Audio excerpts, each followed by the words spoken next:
Véronique Ferrero de Lacoste, bonjour. Bonjour. Vous êtes la directrice du phare, le Festival des Arts Vivants, une 36e édition que vous nous présentez en nuances aujourd'hui. Et quelque chose de très fort se produit puisque le phare se mue et vous abandonnez le mot festival pour devenir une fabrique. Expliquez-nous cette transition. Oui, en effet. C'était très compliqué de savoir comment le festival pourrait exister cet été. Beaucoup trop d'incertitudes, beaucoup trop d'inconnus. Donc, on a décidé, il y a de cela quelques semaines, de ne pas abandonner ce qui nous semblait essentiel, mais de laisser de côté, pour un moment, ce que l'on ne peut pas faire en ce moment, c'est-à-dire un rassemblement de personnes.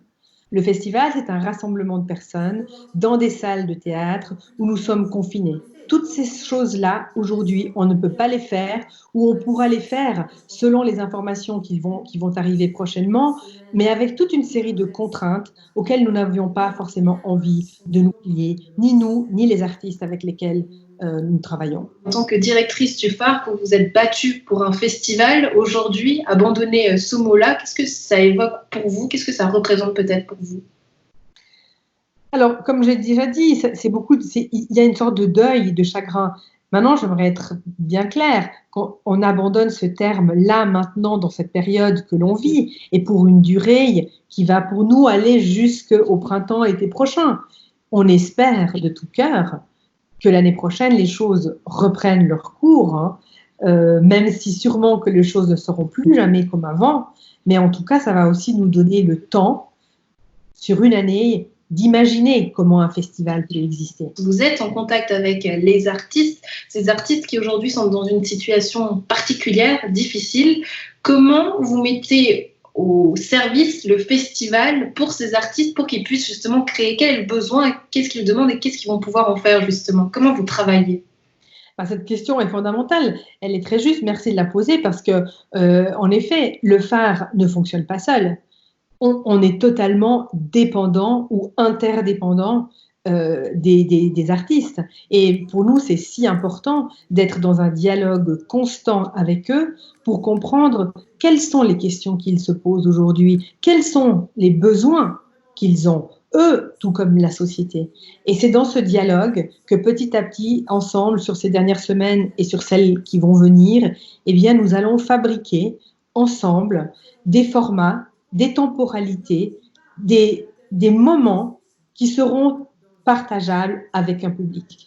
Des moments de poésie, des moments de musique, des moments d'exploration ensemble. Il y aura, comme je l'ai dit, c'est des projets qui sont en cours de fabrication, tout n'est pas encore terminé, on reviendra vers vous au début du mois de juillet pour en dire plus, hein, mais déjà, nous savons qu'il y aura dans l'espace public, de façon imprévue, de façon surprise, hein, des actions qui vont se déployer. On se souvient très bien de la 35e édition organique. Cette année, le thème commun singulier, on connaît le festival pour interroger son quotidien et là aussi, vous questionnez justement ce qui se passe en ce moment avec ce virus, je crois, au travers de ce titre qui peut paraître un peu plus subtil, commun singulier. Alors en effet, le titre de l'édition est arrivé bien avant l'arrivée du coronavirus, hein. Il est né cet automne et il est né de ce que nous avions vécu l'année passée avec Organique. Je pense que le phare est dans une sorte de suite d'histoires qui se racontent avec plusieurs chapitres. Eh bien, commun singulier, deux mots au pluriel, nous semblait être une jolie façon d'inviter, de convier les gens à reconsidérer, à réinventer la façon d'agir et de fonctionner en commun. On sait bien que nous sommes dans une société, dans un système plutôt individualiste, hein, mais que probablement pour aujourd'hui, non plus seulement prendre conscience de l'urgence écologique, mais passer à l'acte, il nous faut agir ensemble. Et le fait d'agir ensemble, c'est la force de tout un chacun, c'est la force des singularités, des spécificités de chaque personne qui constitue le monde dans lequel on vit, le territoire que nous partageons, qui permet à ce commun de se dynamiser, de se potentialiser pour tout d'un coup avoir un véritable impact dans le monde dans lequel on vit. De manière très pratique, ce premier temps fort aura lieu du 13 au 22 août. Comment est-ce qu'on pourra se procurer des billets? Est-ce que la billetterie reste ouverte ou pas? Eh bien non, il n'y aura pas de billetterie. Comme j'ai dit tout à l'heure, certains projets seront dans l'espace public accessibles et gratuits à tous, hein.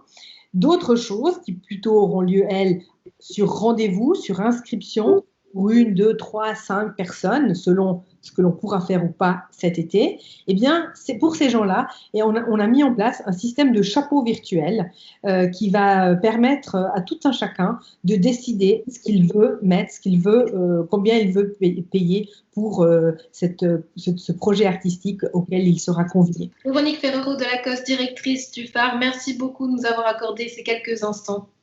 Merci. Et on se réjouit donc de découvrir cette nouvelle fabrique du phare à partir du 13 août et d'en savoir plus à partir de juillet. Merci beaucoup. Merci à vous.